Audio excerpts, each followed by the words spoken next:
Hello everyone, this is Arif Khan. स्वागत है आपका आपके अपने YouTube channel the school of politics में। स्टूडेंट्स, हम आपके लिए यूजीसी नेट एग्ज़ाम के जो एस्पिरेंट हैं उसके उनके लिए हम एक टेस्ट सीरीज़ लेके आए हैं। और ये जो टेस्ट सीरीज़ है बहुत ही नॉमिनल फ़ी में इसको आप जो है अफोर्ड कर सकते हैं, अगर आप यूजीसी नेट दिसंबर 2023 के लिए जो है आप एग्ज़ाम की प्रिपरेशन कर रहे हैं। तो आते हैं क्वेश्चन पेपर पे। ये जो क्वेश्चन पेपर है इस पेपर में हम दिसंबर 2004 में जो है जो क्वेश्चन पूछा गया है यूजीसी नेट एग्ज़ाम में उसके बारे में हम डिस्कस करने वाले हैं। मार्केट में जो है बहुत सी बुक्स हैं जिसमें क्वेश्चन जो सॉल्व पेपर मार्केट में आते हैं उसमें आप देखेंगे आपको क्वेश्चन का आंसर मिल जाएगा, लेकिन किसी भी क्वेश्चन का की जो सही इंटरप्रिटेशन है, जो सही व्याख्या है, वो शायद हार्डली आपको किसी बुक में मिलेगी। और इसीलिए हमने स्पेशली आपके लिए ये सेशन स्टार्ट किया है, टेस्ट सीरीज स्टार्ट किया, जिसमें हम सारे जो क्वेश्चन पेपर हैं दिसंबर 2004 से लेकर के 2023 तक, और इसके अलावा जो टीजीटी पीजीटी की जो एग्ज़ाम के जो क्वेश्चन पेपर है उसको भी इंक्लूड करेंगे। इवन हम जेएनयू डीयू और जामिया का जो पीएचडी एंट्रेंस का एग्ज़ाम है उसके भी क्वेश्चन, और असिस्टेंट प्रोफेसर के जो एग्ज़ाम है उनके भी क्वेश्चन को जो है इंक्लूड करेंगे। और मैं कन्विक्शन के साथ कह सकता हूँ कि यूट्यूब पे जितने भी लेक्चर्स हैं जहाँ पे आप प्रैक्टिस सेट को या प्रीवियस ईयर के क्वेश्चन पेपर को या जो मॉडल पेपर्स हैं उसको सॉल्व करते हैं, उन वीडियोस में और इन वीडियोस को आप कंपेयर करके अगर देखेंगे तो आपको एक ज़मीन आसमान का फ़र्क दिखेगा। एक कह सकते हैं कंप्लीट आपको एक नया पर्सपेक्टिव दिखेगा कि किस तरह से मैं चीज़ों को कवर कर रहा हूँ, चीज़ों को पढ़ा रहा हूँ। तो आइए सेशन की स्टार्ट करते हैं। और अगर हम बात करें जो है क्वेश्चंस की, तो ये दिसंबर 2004 का पेपर है पॉलिटिकल साइंस का, और हमने कोशिश ये की है कि पेपर्स को बाइलिंगुअल रखा है। बाइलिंगुअल इन द सेंस कि क्वेश्चन को हमने जो है हिंदी और अंग्रेजी दोनों भाषाओं में रखा है ताकि किसी भी मीडियम का कोई स्टूडेंट्स हो उसको कोई प्रॉब्लम ना हो। तो आइए सेशन को स्टार्ट करते हैं। आप यहाँ स्क्रीन पे जो क्वेश्चन देख रहे हैं, पहला क्वेश्चन, इसमें पूछा जा रहा है कि according to Aristotle the best constitution should adopt the principle of. अरस्तु के अनुसार सर्वश्रेष्ठ संविधान में सिद्धांत स्वीकार करना चाहिए। तो ये जो पहला क्वेश्चन है इसके अगर हम आंसर की बात करें तो इसमें जो है मीन जो है आंसर हो जाएगा। लेकिन आइए इसको समझते हैं कि मीन क्या चीज़ है। आप जानते हैं कि एरिस्टोटल ने 158 कंट्रीज़ के कॉन्स्टिट्यूशन को स्टडी किया था, और इन कॉन्स्टिट्यूशन को स्टडी करने के बाद, इस संविधान का अध्ययन करने के बाद उन्होंने स्टेट का क्लासिफिकेशन किया था। और उन्होंने जो बताया था कि जो बेस्ट प्रैक्टिकल स्टेट है, जो बेस्ट प्रैक्टिकल स्टेट है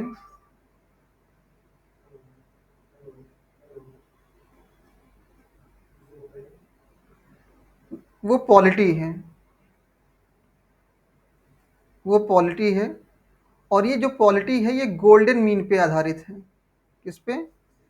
गोल्डन मीन पे, जिसको हम स्वर्णिम संतुलन भी कहते हैं। गोल्डन मीन को स्वर्णिम मध्य या स्वर्णिम संतुलन भी कहते हैं। तो इस तरह से हम देखते हैं कि इस क्वेश्चन का जो आंसर है वो मीन होगा। सेकंड क्वेश्चन जो है इस पेपर में, जिसमें पूछा जा रहा है कि according to Locke one of the following is not a natural right. Locke के अनुसार निम्नलिखित में से कौन एक प्राकृतिक अधिकार नहीं है। अगर बात करें हम लॉक की पॉलिटिकल फिलॉसफी के, उनके राजनीतिक दर्शन की अगर बात करें, तो लॉक ने अपनी सोशल कॉन्ट्रैक्ट थ्योरी में जो है, अगर हम बात करें, उनकी जो बुक है two treatises two treatises on government, ये बुक 1689 में लिखी गई थी ये बुक। और इस बुक में जो है सोशल कॉन्ट्रैक्ट थ्योरी के बारे में बात करते हैं, और ये बताते हैं कि प्राकृतिक अवस्था में जो है लोग तीन तरह के अधिकार को जो है, तीन तरह के राइट्स को जो है इंजॉय कर रहे थे, उसको एक तरह से सेलिब्रेट कर रहे थे। वो कौन कौन से राइट्स थे? जिसको शॉर्ट में हम बोलते हैं LLP, life, liberty and property. मतलब यहाँ पे जो ऑप्शन है, ये इस क्वेश्चन में ऑप्शन जो डी है ये करेक्ट हो जाएगा। क्यों? क्योंकि ये तीन ही राइट्स जो है स्टेट ऑफ नेचर में जो लोगों को प्राप्त थे वो उसको एंजॉय कर रहे थे, सेलिब्रेट कर रहे थे।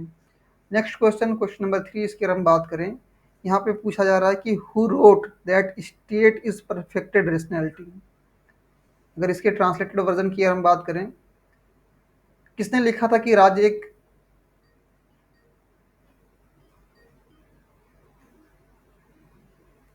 किसने लिखा था कि राज्य एक किसने लिखा था कि राज्य एक पूर्णतया तर्क शक्ति है। ये जो कोट है ये हीगल का है।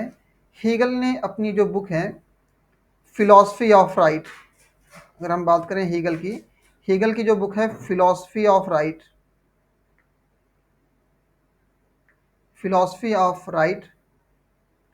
इस बुक को इन्होंने 1820 में लिखा था।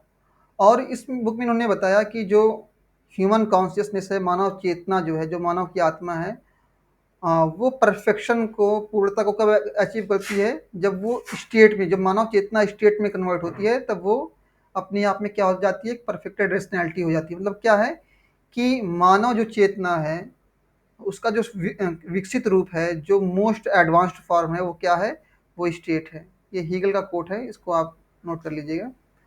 क्वेश्चन नंबर 4 की अगर बात करें, यहाँ पे पूछा जा रहा है कि Gandhian concept of Satyagraha is, जो गांधी का जो सत्याग्रह का कॉन्सेप्ट है वो कैसा है, political weapon, legal weapon, social और मॉरल। तो ये जो गांधी का कॉन्सेप्ट है सत्याग्रह का, ये एक तरह से ये मॉरल वीपन है। मॉरल वीपन का मतलब क्या, ये गांधी का जो कॉन्सेप्ट है ये एक नैतिक हथियार है। नैतिक हथियार का मतलब ये कि गांधी जो है अपने सत्याग्रह मूवमेंट को जब लॉन्च करते हैं, जब भी इस सत्याग्रह का इस्तेमाल करते हैं अपनी मांगों को रखने के लिए, तो एक तरह से वो अपने नैतिक बल का प्रयोग करते हैं, मॉरल कह सकते हैं कि टूल का इस्तेमाल करते हैं। और इसके ज़रिए से जो है वो सामने वाले के हृदय परिवर्तन की कोशिश करते हैं, ताकि वो चीज़ें उसको समझ में आ जाए कि ये जो चीज़ें कर रही है, जिसकी फॉर एग्जाम्पल ब्रिटिश गवर्नमेंट जो है एक तरह से इंडियन का जो है एक्सप्लॉयटेशन कर रही थी, उनका शोषण कर रही थी, उनके ऊपर अत्याचार कर रही थी, तो उसी के लिए जो है गांधी ने मॉरल वीपन का इस्तेमाल किया। चाहे वो आप बात करें, चाहे साउथ अफ्रीका में बात करें, जब वो ट्रांसवाल एशियाटिक रजिस्ट्रेशन एक्ट के खिलाफ प्रोटेस्ट कर रहे थे, या फिर इंडिया में आप देखें जब 1920 में गांधी जो है सत्याग्रह मूवमेंट को उन्होंने लॉन्च किया था। तो सत्याग्रह अपने आप में क्या है कि एक नैतिक हथियार है, एक मॉरल वीपन है। और अगर हम बात करें यहाँ पे फिफ्थ क्वेश्चन की, क्वेश्चन नंबर 5, इस क्वेश्चन में हम देख सकते हैं कि पूछा जा रहा है B R Ambedkar found solace in the teachings of, कि ये जो बी आर अम्बेडकर हैं, एक तरह से कह सकते हैं जिन्होंने भारतीय संविधान को लिखा, तो इनको जो है सोलेस कहाँ पे मिला। सोलेस का मतलब क्या, कि सांत्वना कहाँ मिली। आपको मालूम है कि अपने लाइफ के लास्ट स्टेज में गौतम बुद्ध ने, सॉरी, अंबेडकर ने गौतम बुद्ध के प्रिंसिपल को, उनके लाए हुए मजहब को, धर्म को अपना लिया था, जिसको बुद्धिज़्म हम कहते हैं। तो बुद्धिज़्म की अगर हम बात करें तो 14 अक्टूबर को 1956 में अंबेडकर ने अपने फॉलोअर्स के साथ, अपने अनुयायियों के साथ जो है बुद्धिज़्म को जो है अडॉप्ट कर लिया था। और यहाँ पे एक बहुत ही इंपॉर्टेंट कोट्स है अंबेडकर का। वो कहते हैं कि I was born a Hindu but I will not die as a Hindu. मतलब मेरा तो जो जन्म है एक हिंदू के तौर पे हुआ था, लेकिन मैं एक हिंदू के तौर पे मेरी मृत्यु नहीं हुई। क्यों? क्योंकि मैंने बुद्धिज़्म को अपना लिया था, अडॉप्ट कर लिया था, उसमें कन्वर्ट हो गए थे बुद्धिज़्म में। कब? 14 अक्टूबर 1956 को। नेक्स्ट क्वेश्चन, क्वेश्चन नंबर 6 की हम बात करें, जो अगला क्वेश्चन है, इसमें पूछा जा रहा है one of the following kinds of liberty is not acceptable in modern state. आधुनिक जो राज्य हैं उसमें किस प्रकार की जो स्वतंत्रता है वो एक्सेप्टेबल नहीं है, स्वीकार नहीं है। तो आप देखें, जो मॉडर्न स्टेट है उसमें आप प्राकृतिक जो समा लिबर्टी है, जो प्राकृतिक स्वतंत्रता है, उसको आप नहीं सेलिब्रेट कर सकते हैं। आप पॉलिटिकल लिबर्टी है, वोट देने का अधिकार है, इकोनॉमिक लिबर्टी है, अपने पसंद का बिजनेस करने का अधिकार है, सिविल लिबर्टी है, आपको आप एसोसिएशन बनाइए, कहीं आप फ्री में मूवमेंट करिए। तो ये चीज़ें आपको कॉन्स्टिट्यूशन के ज़रिए से प्रोवाइड की गई हैं। लेकिन कॉन्स्टिट्यूशन आपको जो है नेचुरल लिबर्टी, प्राकृतिक जो स्वतंत्रता है, वो आपको प्रोवाइड नहीं करता है। आपने देखा कि जो सोशल कॉन्ट्रैक्ट थ्योरी में जो थिंकर्स हैं, हॉब्स, लॉक, रूसो, वो प्राकृतिक नेचुरल लिबर्टी या प्राकृतिक स्वतंत्रता के बारे में बात करते हैं। नेक्स्ट क्वेश्चन, क्वेश्चन नंबर 7 की अगर हम बात करें, तो यहाँ पे आप देखें, यहाँ पे कुछ बुक्स के नाम लिखे लिखे गए हैं और थिंकर्स के नाम लिखे गए हैं, और यहाँ आपको दो लिस्ट प्रोवाइड की गई है, लिस्ट 1 और लिस्ट 2। इसमें बुक्स हैं और थिंकर्स के नाम है उसमें इंक्लूड किया गया है। जैसे कि फॉर एग्जांपल देखें, ये जीएस मिल की ने कौन सी बुक लिखी थी? जीएस मिल ने बुक लिखी थी रिप्रेजेंटेटिव गवर्नमेंट, इन्होंने ये बुक लिखी थी। जेरेमी बेंथम ने जो बुक लिखी थी उसका नाम है an introduction to the principle of morals and legislation. John Locke ने बुक लिखी थी कौन सी? Social contract. और सॉरी, जॉन लॉक ने जो बुक लिखी थी वो उसका नाम है two treatises on civil government. और सोशल कॉन्ट्रैक्ट जो बुक है इसको जो है 1762 में जो है लिखा था, इसने लिखा था जीन जैक्स रूसो ने। तो इस तरीके से आप देखते हैं, अगर हम ए को 4 से मैच करें, ए को अगर हम 4 से मैच करते हैं तो यहाँ पे देखिए 2 ऑप्शन हमारे सिलेक्ट हो गए हैं, बाकी ये एलिमिनेट हो गए हैं। एग्जाम में भी आपको एलिमिनेशन मेथड का इस्तेमाल करना है, ऑप्शन को एलिमिनेट करना है। फिर जेरेमी बेंथम, मतलब बेंथम को हम किससे मिला रहे हैं? बी को 3rd से, तो बी को 3rd से हम मैच कर रहे हैं। सी को जो है सेकेंड से, सी को सेकंड से, तो यहाँ पे जो ऑप्शन सी है आपका ये करेक्ट हो जाएगा। अगले क्वेश्चन की तरफ बढ़ते हैं। अगर अगले क्वेश्चन की तरफ अगर हम बात करें तो ये क्वेश्चन नंबर 8 जो है, क्वेश्चन नंबर 8, इसमें हम बात करें, इसमें पूछा जा रहा है कि behaviourism is an attack upon, जो व्यवहारवाद है, आप देखिए पॉलिटिकल थ्योरी में व्यवहारवाद को आप पढ़ते हैं तो उसमें बेसिकली आप क्या चीज़ें देखते हैं? व्यवहारवाद एक तरह से हम देख सकते हैं कि व्यवहारवाद में जो है, जो व्यवहारिक राजनीति है, जो प्रैग्मेटिक पॉलिटिक्स है, उसके बारे में बात की जाती है, जहाँ पे ह्यूमन बिहेवियर को ज़्यादा इंपॉर्टेंस दी जाती है। और कैसे बिहेवियर को? ऐसे बिहेवियर को जिसको आप डाटा और फैक्ट के ज़रिए से जो है प्रूव कर सके। मतलब ऐसे वो एम्पिरिकल रिसर्च एक तरह से है। जो व्यवहारवाद है वो एम्पिरिकल रिसर्च में यकीन रखता है। वो ऐसे सिद्धांतों को, ऐसे नियमों को, ऐसे प्रिंसिपल्स को, ऐसे थ्योरीज को इम्पोर्टेंस नहीं देता जो मूल्यों पर आधारित हों। किस पे आधारित हों? मूल्यों पे, वैल्यूज़ पे बेस्ड हों। जो सिद्धांत जो है मूल्यों पे आधारित हों, वैल्यूज़ पे हों। और वैल्यूज़ की एक मिनट, वैल्यूज़ की अगर हम बात कर लें या बिलीफ की बात कर लें तो ये आमतौर पे जब हम नॉर्म्स की बात करते हैं, वैल्यू की बात करते हैं, तो उसमें बेसिकली हम किससे डील करते हैं? नॉर्मेटिव पॉलिटिकल थ्योरी से। और बिहेवियरलिज्म जो है, जो व्यवहारवाद है, वो सही मायने में किस पे अटैक है? नॉर्मेटिव पॉलिटिकल थ्योरी पे। और नॉर्मेटिव पॉलिटिकल थ्योरी के फादर के तौर पर हम किसको जानते हैं? फादर ऑफ जो नॉर्मेटिव पॉलिटिकल थ्योरी है वो कौन है? प्लेटो है। ओके, यहाँ से भी क्वेश्चन एग्जाम में पूछा गया था। नेक्स्ट क्वेश्चन, क्वेश्चन नंबर 9, इसमें आप देखें अगेन आपको 2 लिस्ट प्रोवाइड की गई हैं, लिस्ट 1 एंड लिस्ट 2। इसमें कुछ कॉन्सेप्ट दिए गए हैं और एक तरफ थिंकर्स दिए गए हैं, इनको आपको मैच करना है। जैसा कि आप जानते हैं कि व्यवहारवाद और उत्तर व्यवहारवाद जिसको हम बिहेवियरलिज्म और पोस्ट बिहेवियरलिज्म कहते हैं, ये कॉन्सेप्ट किसका है? डेविड ईस्टन का है। इस कॉन्सेप्ट के इवोल्यूशन में, उसके विकास में डेविड ईस्टन का बहुत बड़ा योगदान है।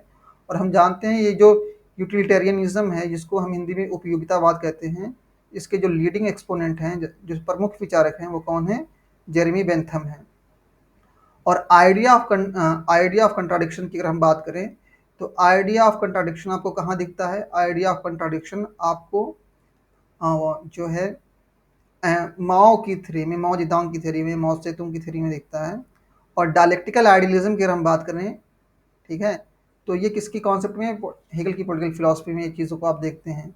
मैंने अपने YouTube channel the school of politics पे एक सेपरेट वीडियो बना रखा है, जहाँ पे मैंने क्या किया है कि मैंने ये सारे जो कॉन्सेप्ट हैं कि डायलेक्टिकल मेथड क्या है, और उसमें जो है और भी जो कॉन्सेप्ट्स हैं, लाइक अगर आप बात करें डायलेक्टिकल मटेरियलिज्म, डायलेक्टिकल आइडियलिज्म, ये सारे कॉन्सेप्ट को हमने इन डिटेल डिस्कस किया है। तो आप चाहे डायलेक्टिकल मटेरियलिज्म की अगर बात करें, डायलेक्टिकल आइडियलिज्म की बात करें, ये सारे कॉन्सेप्ट्स को आप इस एक छोटे से वीडियो में देख करके आप कवर कर सकते हैं। जैसे कि आप यहाँ स्क्रीन पे देख रहे हैं, एक ये वीडियो है जिसमें डायलेक्टिकल आइडियलिज्म, ये सारी चीज़ों को हमने इन डिटेल डिस्कस किया। तो इस वीडियो को आप चाहें तो वहाँ पे जा करके देख सकते हैं। नेक्स्ट क्वेश्चन की अगर हम बात करें, जो है यहाँ पे पूछा गया है कि which one of the following is not A component of ईस्टर्न्स definition of political system. Political system का मतलब क्या? राजनीतिक व्यवस्था। डेविड ईस्टन ने जो है, जो राजनीतिक व्यवस्था की जो परिभाषा दी है, जो डिफिनीशन दी है, उसमें वो किन चीज़ों को इंक्लूड नहीं करते हैं। यहाँ पे इस एक ही जो नॉट है, इस पे आपका फोकस होना चाहिए। एग्जाम में जो स्टूडेंट गलती करते हैं वो इस नॉट पे फोकस नहीं करते हैं और गलत ऑप्शन को चूज करके आ जाते हैं। अगर हम बात करें, डेविड ईस्टन की बात करें, तो इन्होंने 1953 में, 1953 में जो है एक बुक लिखी थी जिसका नाम है political system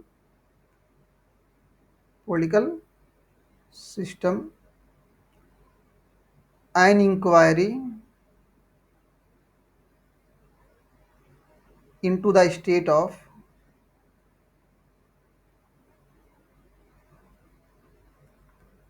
political science. An inquiry into the state of political science, मतलब राजनीतिक व्यवस्था के नाम से इन्होंने 1953 में एक बुक लिखी थी। और इस बुक में वो बताते हैं कि जो पॉलिटिकल सिस्टम है वो क्या है। जो पॉलिटिकल सिस्टम है वो मूल्यों का आधिकारिक आवंटन करता है। कैसे करता है? Authoritative allocation of values. क्योंकि ये वैल्यूज़ अथॉरिटेटिव हैं, इसलिए ये सोसाइटी के ऊपर बाइंडिंग भी होते हैं। मतलब इसी डिफिनीशन के अंदर लिखा हुआ है। उनकी जो कोर डिफिनीशन है उसमें आप देखेंगे allocation, authoritative allocation of values, जो मूल्यों का आधिकारिक आवंटन होता है। तो जो वैल्यूज, जो मूल्य आधिकारिक होते हैं, अथॉरिटेटिव होते हैं, वो समाज के ऊपर तरह से बाइंडिंग होते हैं, बाध्यकारी होता है, उसको मानना फिर जरूरी होता है। जैसे कि फॉर एग्जाम्पल, गवर्नमेंट ने सपोज कि अभी यूसीसी बना दिया तो फिर उसको मानना सबके लिए बाध्यकारी है। या जो शादी की जो एज थी गवर्नमेंट ने उसको बढ़ा दिया, तो फिर उसमें क्या है कि जो एज अब गवर्नमेंट ने बढ़ा दी उसी एज पे जो है आपको शादी करनी, उससे पहले आप नहीं कर सकते हैं। करेंगे तो एक तरह से वो क्राइम होगा। तो जितने भी एक तरह से सरकार जो भी चीज़ें फैसले लेती है वो अपने आप में बाइंडिंग होती है। जिन भी मूल्यों का आवंटन करती है, एलोकेट करती है, वो अपने आप में बाइंडिंग होते हैं, बाध्यकारी होते हैं। लेकिन ये जो डिफिनेशन यहाँ पे लिखी गई है, allocation of values to be found in all independent society, जितने भी स्वतंत्र समाज हैं उनमें ये मूल्य पाए जाते हैं। तो ऐसा नहीं है, सारे स्वतंत्र समाजों में ये मूल्य, मतलब जो उन्होंने परिभाषा बताई है उस परिभाषा में ये तत्व शामिल नहीं है। मतलब ये पहला, दूसरा और तीसरा शामिल है। जो फोर्थ ऑप्शन है कि सभी इंडिपेंडेंट सोसाइटीज में, स्वतंत्र समाजों में पाया जाता है, ये उनकी परिभाषा में शामिल नहीं है। ये जो लाइन है उनकी परिभाषा से मेल नहीं खाता है। और आप ये क्वेश्चन नंबर 11 देखें, ये क्वेश्चन आप देखें सही मायने में, ये इस क्वेश्चन को मैं टफ क्वेश्चन की कैटेगरी में रखूंगा। क्वेश्चन कुछ ऐसे होते हैं जो इजी हैं, कुछ हैं जो मॉडरेट हैं, और कुछ क्वेश्चन से टफ होते हैं। अभी इस क्वेश्चन को अगर आपको अटेम्प्ट करना हो तो आपके लिए बहुत मुश्किल होगा। आइए इस क्वेश्चन को समझते हैं। यहाँ पे पूछा जा रहा है, according to Almond and Powell, Almond और पावेल के अनुसार कैपेबिलिटीज ऑफ पॉलिटिकल सिस्टम, जो राजनीतिक व्यवस्था है, पॉलिटिकल सिस्टम है, उसकी क्षमताएं कौन कौन सी हैं। कैपेबिलिटी मतलब क्षमता। देखिए सबसे पहले तो आप समझिए कि पॉलिटिकल सिस्टम की क्षमता का मतलब क्या होता है। आम तौर पे आप देखें, जब आप सिस्टम थ्योरी पढ़ेंगे तो इनपुट और आउटपुट के बारे में आप पढ़ते हैं, इनपुट आउटपुट। तो इनपुट के तौर पे क्या होता है? इनपुट के तौर पे लोगों की डिमांड्स होती हैं। लोग अपने पॉलिटिकल सिस्टम के सामने, अपनी राजनीतिक व्यवस्था के सामने अपनी डिमांड्स को रखते हैं। उन डिमांड्स पे गवर्नमेंट विचार करती है, सोचती समझती है, फिर उसको प्रोसेस करती है, उसके बाद उस पर कानून बनाती है। तो पॉलिटिकल सिस्टम की कैपेबिलिटी का मतलब ये है कि एक राजनीतिक व्यवस्था, एक पॉलिटिकल सिस्टम कैसे पब्लिक की जो डिमांड्स है उनको कैसे डील करती है, उसको कैसे हैंडल करती है। और अगर हम बात करें कि वो कौन कौन सी जो है खासियत हैं, विशेषताएं हैं पॉलिटिकल सिस्टम की कैपेबिलिटी के रिगार्डिंग, वो कौन कौन सी है, तो उसको आइए देखते हैं। आ, आमंड एंड पावेल ने जो है एक बुक लिखी थी 1966 में, उन्होंने एक बुक लिखी थी। और उस बुक का जो टाइटल था, एक मिनट, नेट थोड़ा सा स्लो हो गया। हाँ, यहाँ पे आप देख सकते हैं question number 11। Almond and Powell ने जो है क्या किया था, 1966 में एक बुक लिखी थी। और उस बुक का क्या टाइटल था? उस 1966 में उन्हें जो जो बुक लिखी थी उसका नाम था कंपैरेटिव पॉलिटिक्स कंपैरेटिव पॉलिटिक्स ए डेवलपमेंटल अप्रोच, ए डेवलपमेंटल अप्रोच। इसमें बेसिकली इन्होंने जो विकासशील देश हैं उनकी राजनीतिक व्यवस्था का, उनकी पॉलिटिकल सिस्टम की स्टडी की। और जब इसी बुक में जो है वो पॉलिटिकल सिस्टम की कैपेबिलिटीज़ के बारे में बात करते हैं। वो कैपेबिलिटीज़ कौन कौन सी हैं? वो बेसिकली 5 कैपेबिलिटीज़ के बारे में बात करते हैं, जैसा कि आप यहाँ स्क्रीन पे देख सकते हैं। वो 5 कैपेबिलिटीज़ कौन कौन सी है? पहली जो है एक्सट्रैक्टिव कैपेबिलिटी, दूसरी रेगुलेटिव कैपेबिलिटी, तीसरी डिस्ट्रीब्यूटिव कैपेबिलिटी, चौथी सिंबॉलिक कैपेबिलिटी और पांचवी जो है रिस्पॉन्सिव कैपेबिलिटी। अगर ये जो ऑप्शन दिए गए हैं जिसमें राजनीतिक व्यवस्था की क्षमता के बारे में बात की जा रही है, तो आप देखिए रेगुलेटिव और डिस्ट्रीब्यूटिव और एक्सट्रैक्टिव, ये तीन तो आपसे आपके ऑप्शन से मैच खाती है। तो इसमें जो ऑप्शन जो बी है वो करेक्ट हो जाएगा। 2, 3, 4 ये इसमें करेक्ट हो जाएगा। और एडमिनिस्ट्रेटिव कैपेबिलिटी के बारे में वो बात नहीं करते हैं। ठीक है, तो यहाँ पे जो ऑप्शन है वो 4, सॉरी, ऑप्शन जो बी है इसमें करेक्ट हो जाएगा। इस क्वेश्चन में अगर हम बात करें, इसमें जो ऑप्शन बी है ये करेक्ट हो जाएगा। 2, 2, 3, 4। अब देखिए ट्रांसलेशन ऐसा लिखा हुआ जिससे लग रहा है कि किस मंगल ग्रह से इसका ट्रांसलेशन करके आया है। तो आप कोशिश ये करें कि थोड़ा बहुत इंग्लिश लैंग्वेज की आपको समझ होनी चाहिए। इससे क्या होगा कि इससे चीज़ों को समझना आपके लिए आसान हो जाएगा, चीज़ों को, कॉन्सेप्ट को आप और बेहतर तरीके से जो है समझ सकेंगे। ऑलराइट गाइस, नेक्स्ट क्वेश्चन की तरफ बढ़ते हैं। जो अगला क्वेश्चन है, अगले क्वेश्चन में पूछा जा रहा है, according to Lucian Pye the key element of political development, the key elements of political development are. Lucian Pye के अनुसार जो राजनीतिक विकास है, पॉलिटिकल डेवलपमेंट है, उसके कौन कौन से मुख्य लक्षण हैं? की एलिमेंट का मतलब क्या है? मुख्य लक्षण। आप पहले समझिए कि पॉलिटिकल डेवलपमेंट के बारे में जो है लुसियन पाई के जो व्यूज़ हैं बहुत इंपॉर्टेंट हैं। और इन्होंने 2 किताबें लिखी हैं। पहली जो बुक है इसको उन्होंने लिखा था 1965 में, जिसका नाम था political culture and political development, political culture and political development. ये जो बुक है political culture and political development, इसमें और प्लस इनकी एक और बुक है जिसको इन्होंने 1966 में लिखा था, 1966 में लिखा था। इसका नाम है एस्पेक्ट्स ऑफ डेवलपमेंट।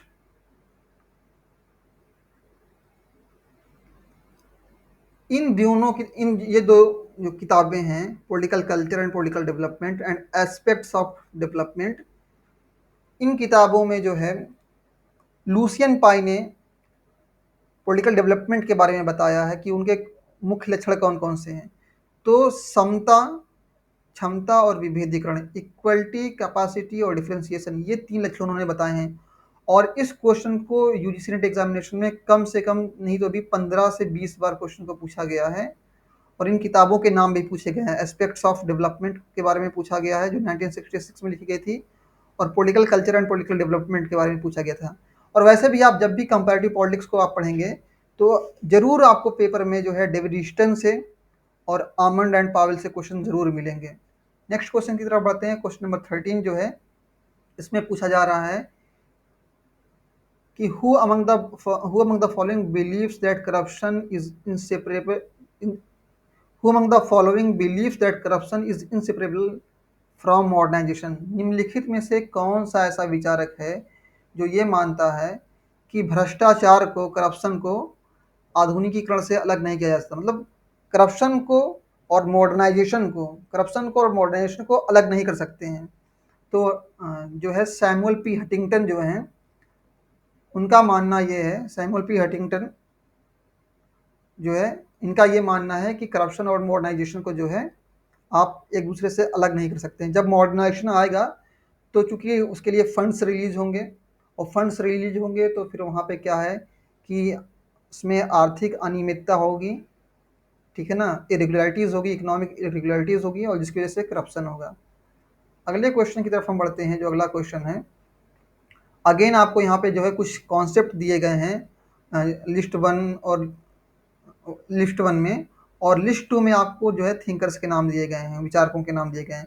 तो आपको क्या करना है, इस लिस्ट वन को लिस्ट टू से मैच करना है। तो जैसे कि फॉर एग्जांपल आप देखें, ये जो थियरी ऑफ मासेस है, इसको ये किसका कॉन्सेप्ट है, ऑर्टेगा गैसेट से। ये जो कॉन्सेप्ट है यूजीसी नेट एग्जामिनेशन में मोर देन 10 टाइम्स इसको जो है बार बार पूछा गया है, और ये क्वेश्चन कई बार रिपीट हुए एग्जाम में, तो इसको थोड़ा सा आप देखिएगा। इवन 2023 में जो पेपर हुआ है, जून 2023 में, सेम क्वेश्चन वहाँ पे था। तो theory of masses, Ortega Gasset. Iron law of oligarchy जो है वो रॉबर्ट मिशेल ने लिखा है। इनकी बुक है पॉलिटिकल थियरी, 1911 में उन्होंने, सॉरी, पॉलिटिकल पार्टी नाम की एक बुक है, 1911 में उन्होंने लिखी थी। उसी में उन्होंने आयरन लॉ ऑफ ओलिगार्की, मतलब एक तरह से कह सकते हैं जो गुट तंत्र का जो लौह सिद्धांत है उसके बारे में उन्होंने इस बुक में बात की है। जो अल्पतंत्र का जो लौह नियम है उसके बारे में इन्होंने बात की है। ठीक है, किसने, रॉबर्ट मिशेल भी कहते हैं या माइकल्स कहते हैं। ठीक है, तो उसमें मिशेल और माइकल में कंफ्यूज मत होइएगा। Circulation of circulation of elite का जो कॉन्सेप्ट है वो किससे रिलेटेड है, सर्कुलेशन ऑफ इलिट्स का जो कॉन्सेप्ट है वो प्लेटो से रिलेटेड है, और पावर इलिट जो है अमेरिकन थिंकर जो है मिल से रिलेटेड है। ओके, अगले क्वेश्चन की तरफ हम बढ़ते हैं। और ये क्वेश्चन आप कह सकते हैं कि कॉन्स्टिट्यूशनल, ये जो क्वेश्चन है इसमें पूछा जा रहा है कि जो कॉन्स्टिट्यूशनल गवर्नमेंट है, जो संवैधानिक सरकार है, वो किसके लिए, मतलब किस चीज़ के लिए जानी जाती है। यहाँ पे लिखा है संवैधानिक सरकार का आधार होता है। जो कॉन्स्टिट्यूशनल गवर्नमेंट है उसका बेस क्या होता है। तो कॉन्स्टिट्यूशनल गवर्नमेंट जो है आप देखें वो सीमित सरकार होती है। आप अगर जॉन जॉन लॉक के आइडियाज़ को पढ़ेंगे वहाँ भी ये चीज़ें आपको देखने को मिलेगी। इसके अलावा जो कंपैरेटिव पॉलिटिक्स है वहाँ भी आपको चीज़ें देखने की मिलेगी। तो सीधी सी बात है, जो कॉन्स्टिट्यूशनल गवर्नमेंट है वो अपने आप में कैसी होती है, वो लिमिटेड गवर्नमेंट होती है। वहाँ पे रूल ऑफ लॉ होता है, चीज़ें कानून के अनुसार चलती हैं। क्वेश्चन नंबर 16 की अगर बात करें, इसमें पूछा गया है कि हु अमंग द फॉलोइंग, निम्नलिखित में से किसने, मेड ए सिस्टमैटिक स्टडी, एक व्यवस्थित अध्ययन किया, ऑफ प्रेशर ग्रुप, दबाव समूह है उनका, इन द फर्स्ट डिकेड। ये टर्म थोड़ा सा आप देखिएगा, यहाँ पे जो फर्स्ट डिकेड की बात हो रही है ऑफ 20th सेंचुरी, मतलब 1900 से आप कह सकते हैं 1910 के बीच में जो है किसने जो है दबाव समूह के बारे में अध्ययन किया। तो दबाव समूह के बारे में अगर हम बात करें तो 1908 में जो है 1908 में ऑथर बेंटले ने जो है प्रेशर ग्रुप्स के बारे में स्टडी की थी। और इनकी अगर अब हम बुक की बात करें तो इनकी बुक का नाम है द प्रोसेस ऑफ गवर्नमेंट। एक मिनट, द प्रोसेस का मतलब प्रक्रिया, द प्रोसेस ऑफ गवर्नमेंट इन्होंने बुक लिखी थी। कब लिखी थी, 1908 में लिखी थी। और इन्हीं बुक में, इसी बुक के अंदर जो है उन्होंने दबाव समूह का अध्ययन किया था। नेक्स्ट क्वेश्चन की तरफ अगर हम बात करते हैं, जो इसमें पूछा जा रहा है कि which one of the following, निम्नलिखित में से कौन, is not an essential feature of parliamentary form of government. जो पार्लियामेंट्री फॉर्म ऑफ गवर्नमेंट है, जो संसदीय सरकार है, ठीक है ना, जो संसदीय सरकार है उसका मुख्य तत्व नहीं है। तो आप जानते हैं कि जो संसदीय जो सरकार होती है, जो पार्लियामेंट्री गवर्नमेंट होती है, उसमें क्या होता है। पार्लियामेंट्री गवर्नमेंट में क्या है कि आप देखें कि उसका जो टेन्योर है, जो उसका कार्यकाल है, वो फिक्स नहीं होता। क्यों, क्योंकि जब तक जो है जो पार्टी रूल कर रही है उसको जो है लोअर हाउस में, जैसे कि फॉर एग्जाम्पल इंडिया का एग्जाम्पल ले लें। अगर किसी भी पार्टी को, ठीक है, किसी भी पार्टी को अगर लोकसभा में उसको बहुमत हासिल है तो जो है वो तब तक वो जो है शासन कर सकती है। अगर उसको जो है बहुमत हासिल नहीं है तो जो है वो सरकार गिर जाएगी। जैसा कि इंडिया में कई बार आप देख सकते हैं। आप देखें 1977 में जब मोरारजी मोरारजी देसाई की जो सरकार बनी थी वो जो है गिर गई थी। क्यों गिर गई थी? क्योंकि उसके पास जो है बहुमत नहीं था। और भी आप देखें, अटल बिहारी की जो सरकार थी, एनडीए की जो गवर्नमेंट थी, वो भी गिर गई थी। क्यों? क्योंकि उनके पास बहुमत नहीं था। अमेरिका में क्या कि प्रेसिडेंशियल सिस्टम है, वहाँ पे सरकार का काम जो है, जो जो टेन्योर है, जो गवर्नमेंट का जो शासन काल है, वो फिक्स है। एक बार जो व्यक्ति जो सरकार बन गया, तो फिर जब तक उसका कार्यकाल पूरा नहीं हो जाएगा तब तक वो अपने पद पे बना रहेगा। अगला जो क्वेश्चन है, क्वेश्चन नंबर 18 की अगर हम बात करें, क्वेश्चन नंबर 18 में पूछा जा रहा है कि the due process of law is the character of judicial is the characteristic of the judicial system of. जो विधि का शासन है वो किस देश की न्यायिक व्यवस्था की विशेषता है? तो जो सॉरी विधि की शासन नहीं, सॉरी, यहाँ पे जो ड्यू प्रोसेस का मतलब क्या है? विधि की, इसको बोलते हैं विधि की उचित प्रक्रिया। विधि की उचित प्रक्रिया। हम जानते हैं कि अमेरिका जो है ड्यू प्रोसेस ऑफ लॉ को फॉलो करता है। और इंडिया में क्या है कि जो प्रोसीजर इस्टेब्लिश्ड बाय लॉ है, जो प्रक्रियाएं कानून के द्वारा जो है तय की गई हैं, उसके तौर पे वो काम करता है। तो ड्यू प्रोसेस ऑफ लॉ का मतलब यूएसए इसको फॉलो करता है। और प्रोसीजर इस्टेब्लिश्ड बाय लॉ, इसमें क्या है कि ये इंडिया इस पैटर्न को फॉलो करता है या इस प्रिंसिपल को फॉलो करता है। ठीक, अगले क्वेश्चन की तरफ बढ़ते हैं। यहाँ पे कुछ देखिए, ये एक तरह से अलग क्वेश्चन है, और इस तरह के क्वेश्चन लोग एग्जाम में गलत करके आ जाते हैं। अब यहाँ पे देखिए पूछा जा रहा है कि presidential government is more suitable than parliamentary government for meeting crisis.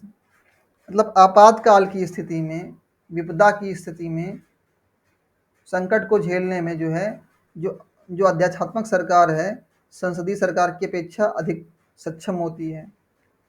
फिर उसके बाद में क्या लिखा गया है कि इसमें फिर देखें आगे, जो रीज़न इसमें दिया गया है वो क्या है कि all executive powers rest in president. आमतौर पे देखिए क्या है कि जो पार्लियामेंट्री फॉर्म ऑफ गवर्नमेंट होती है, उसमें जो भी निर्णय लिए जाते हैं वो कोई एक व्यक्ति नहीं ले सकता। उसमें जो है कैबिनेट होगी या काउंसिल ऑफ मिनिस्टर्स होंगे, वो फैसले लेती है। तो यहाँ पे क्या है कि अभी कोई भी फैसला आता है तो उसको जो है काउंसिल ऑफ मिनिस्टर अप्रूव करे। ये नहीं कि जैसे कि आप देखें इमरजेंसी के टाइम में इंदिरा गांधी ने जो है परमिशन नहीं ली थी और इमरजेंसी इम्पोज कर दी गई थी। बाद में 44 जो संविधान कॉन्स्टिट्यूशनल अमेंडमेंट हुआ था, उसके जरिए से चीज़ों को इंश्योर किया गया कि जब भी इस तरह के फैसले होंगे तो पहले जो है अप्रूवल लिया जाएगा, किसका? काउंसिल ऑफ मिनिस्टर्स का, कैबिनेट का अप्रूवल लिया जाएगा। तो ये चीज़ें जो है मायने रखती हैं कि प्रेसिडेंशियल फॉर्म ऑफ गवर्नमेंट में जो होती है, जो राष्ट्रपति का जो जो शासन होता है, कह सकते हैं, या फिर हम ये कह सकते हैं जो अध्यात्मक शासन प्रणाली होती है, उसमें क्या कि राष्ट्रपति के पास सारी शक्तियाँ होती है, वो अपने फैसले खुद से लेता है, उसको कैबिनेट के अप्रूवल की कोई ज़रूरत नहीं होती है। इसीलिए जो जो चैलेंज है उसके सामने, अगर कोई क्राइसिस है तो उसको जो है वो आसानी से डील कर सकता है। तो इस क्वेश्चन में जो है जो ऑप्शन ए है वो करेक्ट हो जाएगा। नेक्स्ट क्वेश्चन, क्वेश्चन नंबर 20 की अगर हम बात करें, यहाँ पे देखिए बहुत इजी क्वेश्चन है। इसमें पूछा गया है, और ये क्वेश्चन कई बार एग्जाम में पूछा गया है, कि किस संवैधानिक संशोधन के जरिए से, किस कॉन्स्टिट्यूशनल अमेंडमेंट के जरिए से जो वर्ड सेक्युलर है उसको भारतीय संविधान की प्रस्तावना में, प्रीएम्बल में इंक्लूड किया गया। तो हम जानते हैं कि 42nd कॉन्स्टिट्यूशनल अमेंडमेंट है, जिसको इंदिरा गांधी लेकर के आई थी 1976 में। इसके माध्यम से जो है भारतीय संविधान की जो प्रीएम्बल है, preamble of the Indian constitution, इसमें सेक्युलर वर्ड को इंक्लूड किया गया। और नेक्स्ट क्वेश्चन की बात करें कि जो यहाँ पे पूछा जा रहा है, the guardian of Indian constitution, जो भारतीय संविधान है उसका गार्जियन कौन है? तो हम जानते हैं कि जो भारतीय संविधान की गार्जियन कौन है, एक तरह से कह सकते हैं उसकी रक्षक कह सकते हैं। कौन है? जो भारत की न्यायपालिका है, सुप्रीम कोर्ट है, वो संविधान की संरक्षक है, वो गार्जियन है संविधान की। तो इंडियन सुप्रीम कोर्ट है वो क्या है? इंडियन सुप्रीम कोर्ट ही भारत के संविधान की गार्जियन है, उसकी रक्षक है। रक्षक कैसे है कि सपोज कि अगर कानून की अगर हम बात करें, कानून जो बनाने का अधिकार है वो किसका है? वो पार्लियामेंट का है। वो पार्लियामेंट का है, वो संसद का है। लेकिन संसद ऐसे कानून अगर कोई बनाती है जो उसके बेसिक स्ट्रक्चर के अगेंस्ट हो, जो उसका जो मूल ढांचा है उसके विरुद्ध हो, तो उस केस में क्या होगा कि सुप्रीम कोर्ट है उस कानून को जो है अवैध, नल एंड वाइड घोषित कर सकती है। फिर देखिए नेक्स्ट क्वेश्चन जो पूछा गया आजकल बहुत चर्चा में भी है कि in which chapter of Indian constitution there is a mention of uniform civil code. ये जो यूसीसी है, यूनिफॉर्म सिविल कोड है, वो संविधान के किस आर्टिकल में मेंशन किया गया है, मतलब किस सेक्शन में बात की गई है। तो हम जानते हैं कि जो directive principle of the state है, इसमें आर्टिकल अगर हम बात करें आर्टिकल 44, आर्टिकल 44 में जो है यूनिफॉर्म सिविल कोड के बारे में डिस्कस किया गया है, उसके बारे में मेंशन किया गया है। और अगला जो क्वेश्चन है उसके हम बारे में बात करें, क्वेश्चन नंबर 23, इसमें पूछा गया है कि जो पहली लोकसभा है, फर्स्ट लोकसभा है, उसको कब बनाया गया था, कब उसको कॉन्स्टिट्यूट किया गया था। तो हम जानते हैं कि 1952 में, 1952 में जो है जो पहली लोकसभा है उसको कॉन्स्टिट्यूट किया गया था।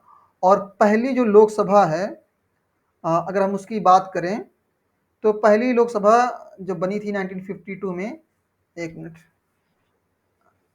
1952 में जो लोकसभा बनी थी, आमतौर पे देखिए लोकसभा के जो चुनाव हुए थे 1952 में, और मई के आसपास जो है सरकार का गठन हुआ था। मई, हम कह सकते हैं कि मई 52 में जो है इसका गठन हुआ था। और हम देखें कि लोकसभा उस टाइम में जो लोकसभा के स्पीकर कौन थे, जो पहले स्पीकर थे गणेश वासुदेव मालवंकर,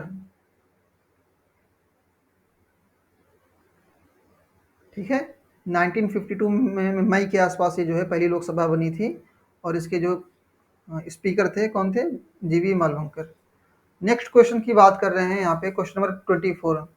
इसमें पूछा जा रहा है कि which under which article of the constitution can parliament legislate on any subject in state list.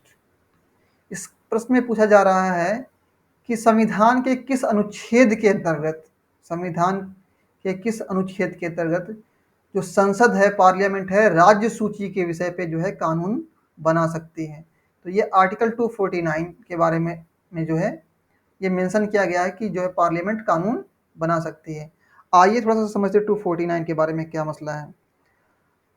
249 में क्या है, जो आर्टिकल जो 249 है इसमें ये है कि अगर राज्यसभा के जो मेंबर हैं, ठीक है ना, तो वहाँ पे जो लोग मौजूद हैं, जो वहाँ पे प्रेजेंट हैं,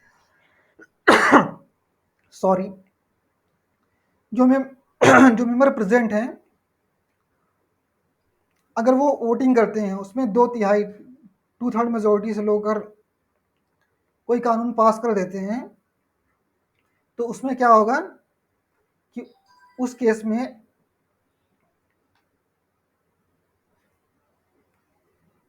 स्टेट लिस्ट के किसी भी सब्जेक्ट पे जो है कानून बना सकती है संसद। Okay, Siddharth sir, Siddharth sir, जब पानी का बोतल दीजिएगा प्लीज। नो प्रॉब्लम, आप दे दीजिए, ठीक है। पानी गाइस, हम 1 मिनट का ब्रेक लेंगे पानी लेने के। सिद्धार्थ आप पानी की बोतल दे दो प्लीज यार। हाँ,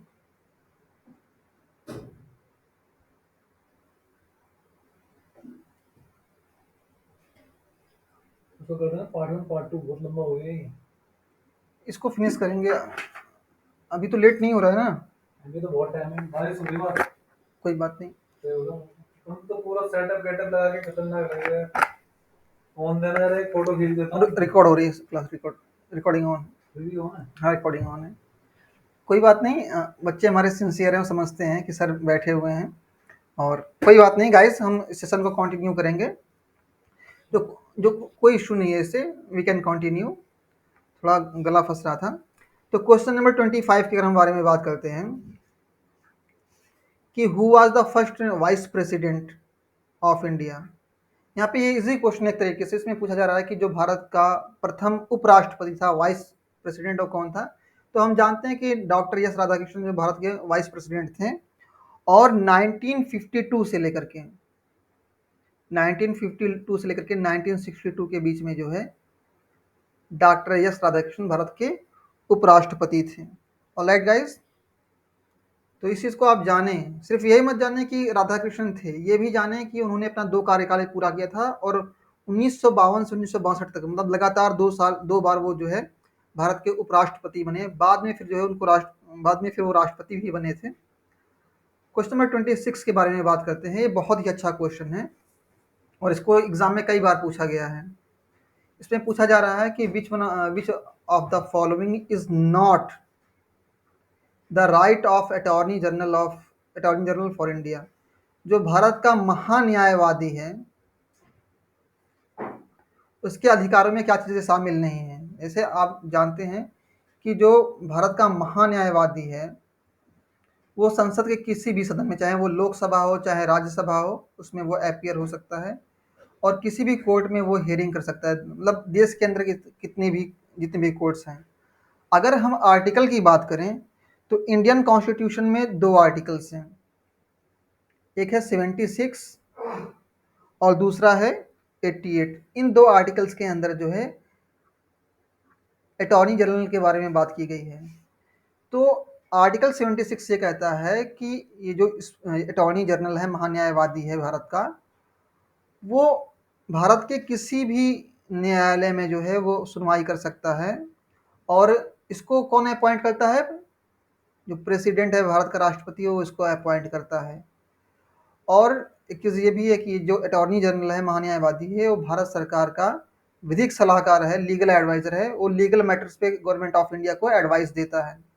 तो एडवाइस देने का काम या लीगल मैटर्स में गवर्नमेंट ऑफ इंडिया को रिप्रेजेंट करने का काम आर्टिकल 6 के ज़रिए से जो है अटॉर्नी जनरल करता है। और आर्टिकल 88 के ज़रिए से ये में जो है ये प्रोविज़न है, ये व्यवस्था की गई है कि भारत का कोई भी मंत्री, ठीक है, चाहे वो होम मिनिस्टर हो, डिफेंस मिनिस्टर हो या अटॉर्नी जनरल जो भारत का महान्यायवादी है, वो संसद के किसी भी सदन में भाग ले सकता है या किसी भी समिति में जो की बैठक में भाग ले सकता है। लेकिन चूंकि जो महान्यायवादी है वो संसद का सदस्य नहीं होता है, इसीलिए वो पार्लियामेंट में वोट नहीं दे सकता और इस क्वेश्चन में ऑप्शन जो है सी वो करेक्ट हो जाएगा।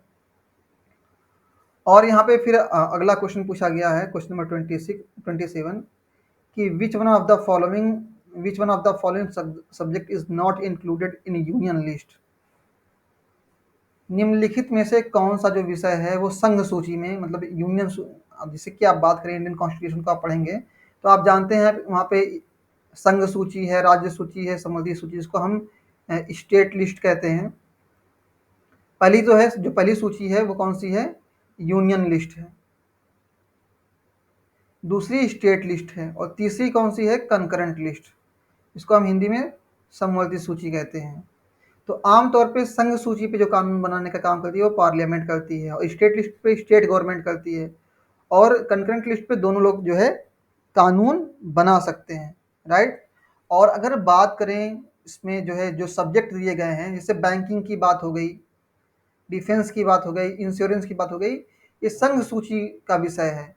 और राज्य सूची जो पब्लिक ऑर्डर है, लोक व्यवस्था है, किसी भी राज्य के अंदर जो लॉ एंड ऑर्डर को जो मेंटेन करने की जो रिस्पॉन्सिबिलिटी है वो स्टेट गवर्नमेंट की रिस्पॉन्सिबिलिटी है। और यूनियन लिस्ट में ये सब चीज़ें शामिल नहीं है। पब्लिक ऑर्डर को जो है स्टेट लिस्ट में शामिल किया गया है, जिस पे राज्य सरकार जो है कानून बना सकती है। ऑलराइट गाइस, और आप जानते हैं कि संविधान में जितनी भी अनुसूचियाँ दी गई हैं, उसमें अनुसूची जो शेड्यूल जो है, जो अनुसूची है, शेड्यूल 7 के अंतर्गत सारी चीज़ों को जो है मेंशन किया गया है। शेड्यूल 7 के अंदर जो है, अनुसूची 7 के अंदर जो है ये सारी लिस्ट जो है, संघ सूची, राज्य सूची और समवर्ती सूची, यानी यूनियन लिस्ट, स्टेट लिस्ट और कॉन्करेंट लिस्ट को जो है मेंशन किया गया है। और इसको जो है संविधान के भाग 11 में भी जो है, जो संविधान का पार्ट 11 है, जब आप देखेंगे पार्ट 11 में देखेंगे जो रिलेशन होता है स्टेट और सेंटर के बीच में, सेंटर स्टेट जो रिलेशन है, उसमें आप देखें जो लेजिस्लेटिव रिलेशन है उसकी अगर बात करें तो वहाँ पे भी चीज़ों को मेंशन किया गया है। आर्टिकल 245 से लेकर के 255 के बीच में जो है इन चीज़ों को मेंशन किया गया है कि किन किन विषय पे जो है कानून बनाया जा सकता है। और अगला जो क्वेश्चन है, क्वेश्चन नंबर 28, यहाँ पे पूछा गया है कि जो पहला फाइनेंस कमीशन था, फर्स्ट फाइनेंस कमीशन, उसको कब बनाया गया था? तो हम जानते हैं कि जो है जो फर्स्ट फाइनेंस कमीशन है उसको कब बनाया गया था? उसको बनाया गया था 1951 में, 1951 में जो है फर्स्ट फाइनेंस कमीशन को बनाया गया था। और आप जानते हैं कि ये जो फाइनेंस कमीशन है, जो कह सकते हैं फाइनेंस कमीशन का मतलब क्या, इसको हिंदी में हम वित्त आयोग कहते हैं। तो संविधान के अनुच्छेद 280 में वित्त आयोग के बारे में बात की गई है। और हम जानते हैं कि जो वित्त आयोग का जो कार्यकाल होता है वो 5 साल का होता है, 5 ईयर्स का होता है। और इसमें 5 सदस्य होते हैं, एक अध्यक्ष होता है, बाकी 4 अदर मेंबर होते हैं। और जब पहला कॉन्स्टिट्यूशन ये जो वित्त आयोग जब बना 1951 में, तो केसी नियोगी जो है इसके अध्यक्ष थे, इसके चेयरमैन थे। और अभी हाल ही में जो है 2020 में जो फाइनेंस कमीशन बना था, जो अभी चल रहा है, उसके जो चेयरमैन हैं नंद किशोर नाम है उनका, नंद किशोर सिंह। तो इनका भी कार्यकाल 5 साल का है। और इनका जो कह सकते हैं अपॉइंटमेंट, जो जिनकी नियुक्ति है, अपॉइंटमेंट है, वो कौन करता है? राष्ट्रपति करता है। ठीक है गाइस, नेक्स्ट क्वेश्चन की तरफ हम बढ़ते हैं। जो अगला क्वेश्चन है, अगले क्वेश्चन की अगर हम बात करें, क्वेश्चन नंबर 29 की अगर हम बात करें, तो हम जानते हैं क्वेश्चन नंबर 29 की अगर हम बात करें, यहाँ पे क्वेश्चन में एंटी डिफेक्शन लॉ के बारे में बात की जा रही है कि जो एंटी डिफेक्शन लॉ है, जो दल बदल का कानून है, दल बदल, इसको कब लागू किया गया था, कब इनेक्ट किया गया था? तो हम जानते हैं कि 1985 में जो है राजीव गांधी की सरकार ने जो है, राजीव गांधी की गवर्नमेंट ने जो है क्या किया था, इस लॉ को लाया था। राजीव गांधी इस लॉ को लेके आए थे। और कैसे लाए थे? इसमें जो है जो 52nd कॉन्स्टिट्यूशनल अमेंडमेंट है, 52nd कॉन्स्टिट्यूशन, मतलब जो 52वां संवैधानिक संशोधन, इसके माध्यम से जो है इस कानून को लेकर के आए थे। इसमें था कि कोई भी जो व्यक्ति है, कोई भी एमपी है या एमएलए है, वो अपनी निष्ठा को, अपनी एफिलिएशन को जो है वो चेंज नहीं कर सकता है। अगर वो करेगा तो उसके ऊपर दल कानून को इम्प्लीमेंट किया जाएगा। जो उस पार्टी का जो विग होगा वो आदेश पारित करेगा, और उसके बाद अल्टीमेटली स्पीकर फैसला लेगा और उसकी सदस्यता समाप्त हो जाएगी। लेकिन जब 1985 में ये कानून आया, तो इसमें डिफेक्शन के लिए क्या था कि 1/3, अगर 1/3 लोग किसी भी दल से निकलते हैं तो उसमें डिफेक्शन हो मान, मतलब ये जो डिफेक्शन होगा, ये जो दल बदल होगा, ये वैलिड था। लेकिन फिर क्या हुआ कि 2003 में क्या किया गया कि एक संशोधन किया गया इस एक्ट में, एक 91st कॉन्स्टिट्यूशनल अमेंडमेंट, जो 91वां संवैधानिक संशोधन है, उसको लाया गया। और इसमें जो डिफेक्शन का जो क्राइटेरिया है वो चेंज कर दिया गया। अब क्या कि अब आपको 2/3 बहुमत से जो है आपको, मतलब अगर किसी पार्टी के 2/3 बहुमत, मतलब 2/3 सदस्य जो है निकल जाते हैं, तभी उसको जो है डिफेक्शन माना जाएगा। अभी आप महाराष्ट्र में देख रहे हैं कि महाराष्ट्र में जो है शिवसेना में डिफेक्शन हुआ, फिर एनसीपी में डिफेक्शन हुआ। तो ये चीज़ें, और देखिए बड़े पैमाने पे हुआ, क्यों? क्योंकि अब जो क्राइटेरिया है वो 2/3 का है। और दल बदल पे, डिफेक्शन पे जो अंतिम फैसला है, जो फाइनल डिसीजन है, वो कौन लेता है? वो स्पीकर लेता है। मतलब लोकसभा में होगा तो लोकसभा का स्पीकर, और राज्यसभा मतलब किसी स्टेट में होगा तो उस लेजिस्लेटिव असेंबली यानी विधानसभा का जो स्पीकर है वो उसको जो है डील करेगा, मैनेज करेगा। ठीक है। लेकिन संविधान में क्या है कि संविधान में इसकी लिमिट नहीं तय की गई है कि कितने दिन के अंदर करेगा। आप देखें जो महाराष्ट्र के जो स्पीकर हैं, उनका क्या नाम है, नारवरकर, ऐसे कुछ, राहुल नावेकर नाम है उनका, राहुल नावेकर। तो राहुल नावेकर जो है वो फैसला नहीं ले रहे हैं, वो चीज़ों को डिले कर रहे हैं। और इसी की वजह से आप देखते हैं कि एनसीपी में भी डिफेक्शन हो गया है। और लेकिन ये है कि इस डिफेक्शन पे जो है, जो सुप्रीम कोर्ट है, वो रिव्यू ले सकती है। ठीक है ना, मतलब ऐसा नहीं है कि न्यायिक समीक्षा के ये बाहर है। तो यहाँ पे ऑप्शन ए जो है वो करेक्ट हो जाएगा। क्वेश्चन नंबर 30 की बात करें, इसमें पूछा गया है कि जो who is regarded as an exponent of ecological approach in the study of public administration. लोक प्रशासन के अंतर्गत जो पारिस्थितिकी अप्रोच है, इकोलॉजिकल अप्रोच है, उसको उसके एक्सपोनेंट कह सकते हैं, कौन है?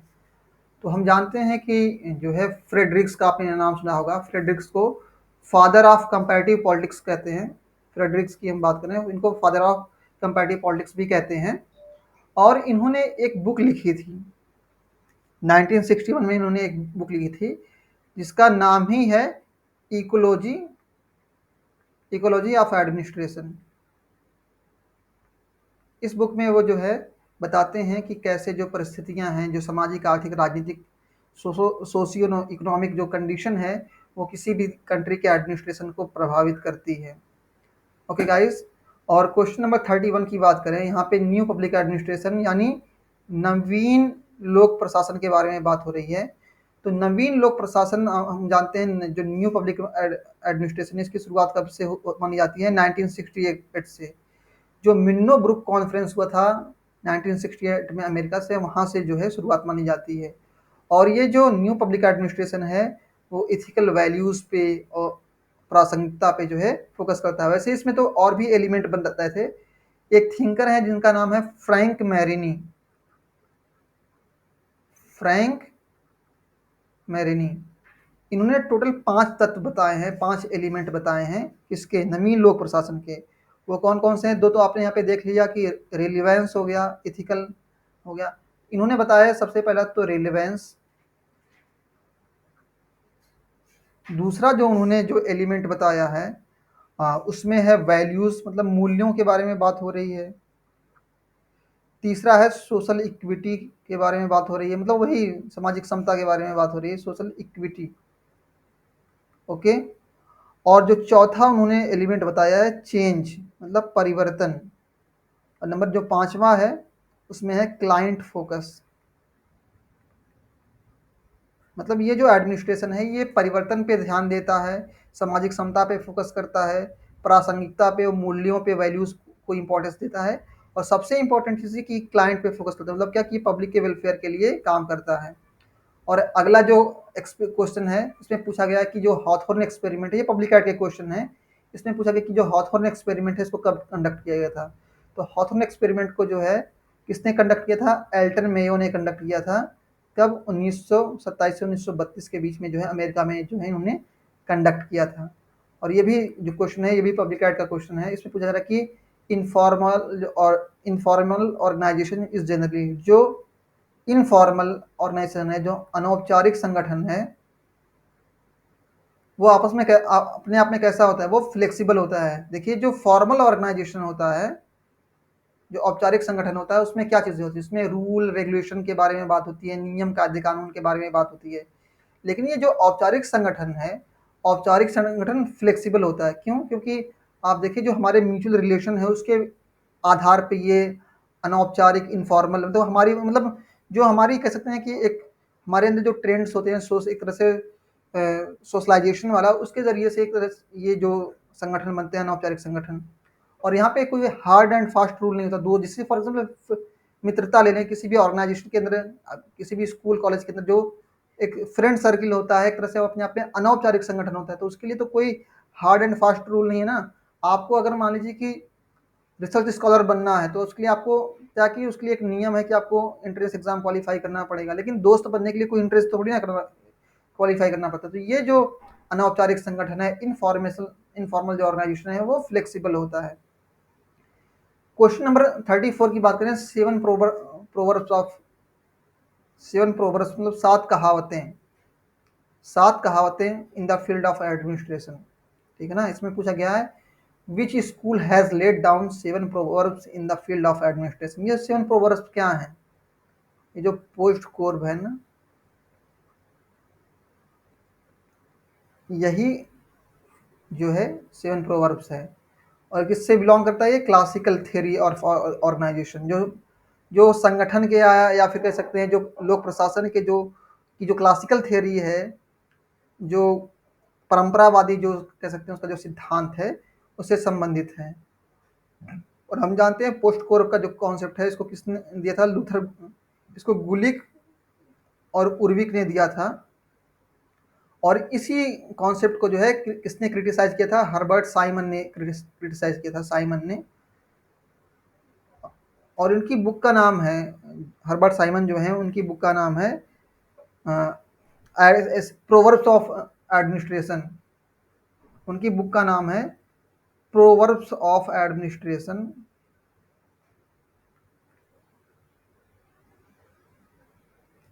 इस बुक में इन्होंने संगठन के जो सिद्धांत है पोस्ट कोर उसकी आलोचना की है। ओके गाइस, क्वेश्चन नंबर 35 को देखते हैं। इसमें पूछा गया है कि स्पैन ऑफ कंट्रोल का संबंध किससे, तो स्पैन ऑफ कंट्रोल का संबंध किससे, एवी ग्रेक्यूनोस से। और नेक्स्ट क्वेश्चन की बात देखें, question number 36, span of control का मतलब क्या, कि नियंत्रण का क्षेत्र, जिसको हिंदी में कहते हैं नियंत्रण का क्षेत्र, तो ये किससे कनेक्टेड है, एवी ग्रेक्यूनोस से कनेक्टेड है। अगला जो क्वेश्चन जो क्वेश्चन नंबर 35 है, इसमें पूछा गया है जा रहा है कि to implement any new program in administration the first essential requirement, किसी भी संगठन के अंतर्गत किसी भी पूछा जा रहा है कि किसी भी प्रशासन के अंतर्गत जब भी कोई नया प्रोग्राम जो है इम्प्लीमेंट करना होता है, उसको लागू करना होता है, तो जो सबसे पहली आवश्यकता होती है वो किस चीज़ की होती है, तो सबसे पहले क्या है कि ऑर्गेनाइजेशन होना चाहिए। जब संगठन होगा तभी तो संगठन की नीतियों को इम्प्लीमेंट किया जा सकेगा। और उसके बाद जब संगठन बनेगा तो उसमें भर्ती होगी, रिक्रूटमेंट होगा, कर्मचारी आएंगे, उनकी ट्रेनिंग होगी। तो सबसे पहले संगठन जरूरी है, उसके बाद उसमें भर्ती होगी, उसके बाद उसमें उसमें रिक्रूटमेंट होगी, उसके बाद जो है कर्मचारी आएंगे, उसके बाद उसकी ट्रेनिंग होगी। तो सबसे पहले क्या जरूरी है, ऑर्गेनाइजेशन। और ये क्वेश्चन जो पूछा गया है कि the initial idea of recruitment, जो भर्ती का जो इनिशियल आइडिया है किस पे, बेस्ड ऑन मेरिट, जो योग्यता के आधार पर जो संगठन में भर्ती होती है, उसका जो विचार सर्वप्रथम कहाँ डिस्कस किया गया था। तो योग्यता के आधार पर हम बात करें भर्ती की, तो आपने मैकाले कमेटी का नाम सुना होगा, मैकाले जो समिति है उसका नाम आपने सुना होगा। जो मैकाले समिति, उसने सर्वप्रथम जो है रिकमेंडेशन की थी, रिकमेंड किया था कि जो सिलेक्शन होना चाहिए वो मेरिट के आधार पे होना चाहिए। और ये कमेटी 1835 में बनी थी। और इस कमेटी ने इंग्लिश मीडियम एजुकेशन को जो है इंडिया में इंट्रोड्यूस किया था, इंग्लिश मीडियम एजुकेशन को जो है इंडिया में इंट्रोड्यूस किया था। और इनिशियल लेवल पे इसमें इस बात का हिंट दिया गया था कि जो भर्ती होनी चाहिए, रिक्रूटमेंट, वो मेरिट के बेस पर होनी चाहिए। क्वेश्चन नंबर 38 की तरफ बढ़ते हैं। यहाँ पे कुछ बुक्स के नाम दिए गए हैं, इसको आपको मैच करना है। आप देखें हर एक सब्जेक्ट की जो थिंकर्स हैं, जो किताबें हैं, उनसे क्वेश्चन हमेशा होते हैं। जैसे कि फॉर एग्जाम्पल आप देखें लॉर्ड हेवर्ड की जो बुक है न्यू डिस्पोटिज्म, नौकरशाही की वो आलोचना करते हैं लॉर्ड हिबर्ट, और कहते हैं कि नौकरशाही क्या है, एक तरह की जो नवीन निरंकुशता है, न्यू डिस्पोटिज्म है। और इसके अलावा और भी अगर आप देखें, ये जो बुक्स इसमें मेंशन की गई है उनके बारे में अगर हम बात करें, तो ऑडवे टीड ने जो बुक लिखी है उसका नाम है द आर्ट ऑफ एडमिनिस्ट्रेशन। और ये ड्वाइट वाल्डो और चेस्टर बर्नार्ड की जो बुक है, इस बुक को कम से कम मोर देन 10 टाइम्स जो है 10 बार से भी ज़्यादा इसको एग्जाम में पूछा गया है। जैसे कि आप जानते हैं ideas and issues in public administration, इसको किसने लिखा है, चेस्टर बर्नार्ड ने। और ड्वाइट वाल्डो ने the function of executive book को लिखा है। तो ए को हमने थर्ड से मैच कर दिया और बी को हमने कर दिया फोर्थ से मैच। तो यहाँ पे ऑप्शन जो बी है वो करेक्ट हो जाएगा। हमने डी को किससे मैच किया, डी को हमने किया है सेकंड से, और यहाँ पे हमने सी को जो है पहले से। तो यहाँ पे ऑप्शन जो बी है वो करेक्ट हो जाएगा।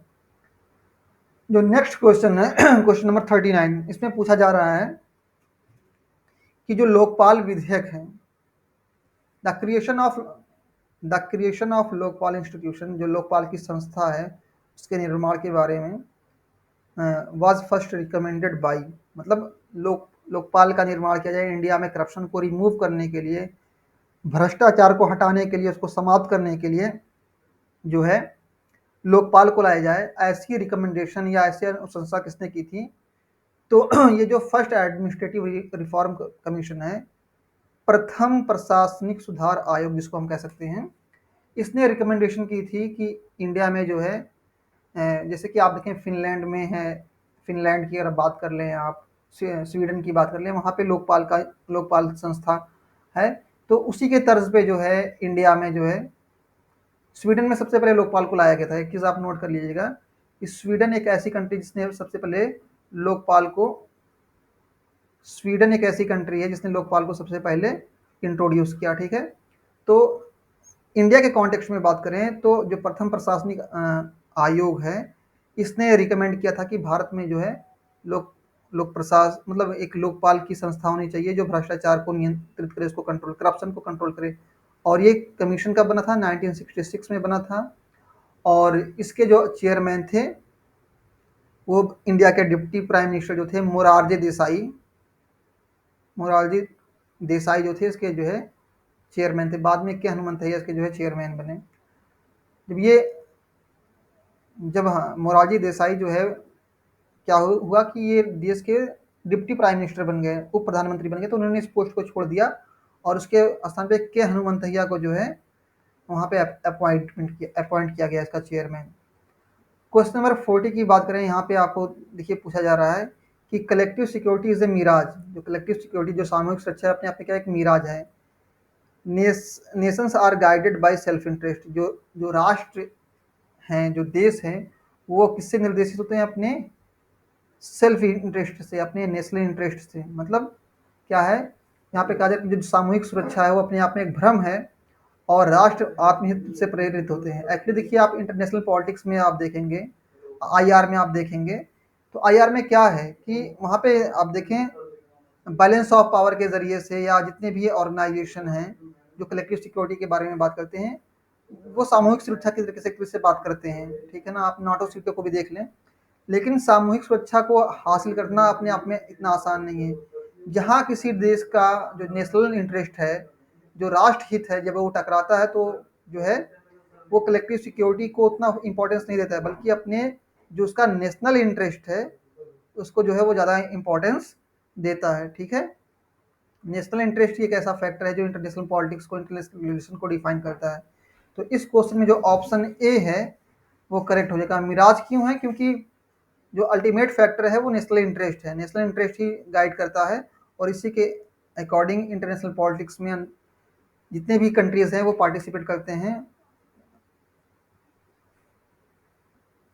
क्वेश्चन नंबर 41 को अगर आप देखें, इसमें पूछा गया कि alliances are essential components of, मतलब जो घटक हैं, जो गुट हैं, यहाँ पे पूछा जा रहा है संधियां मुख्य तत्व होती हैं। तो यहाँ पे संधियां का मतलब समूह से है, अलायंसेज का मतलब क्या है?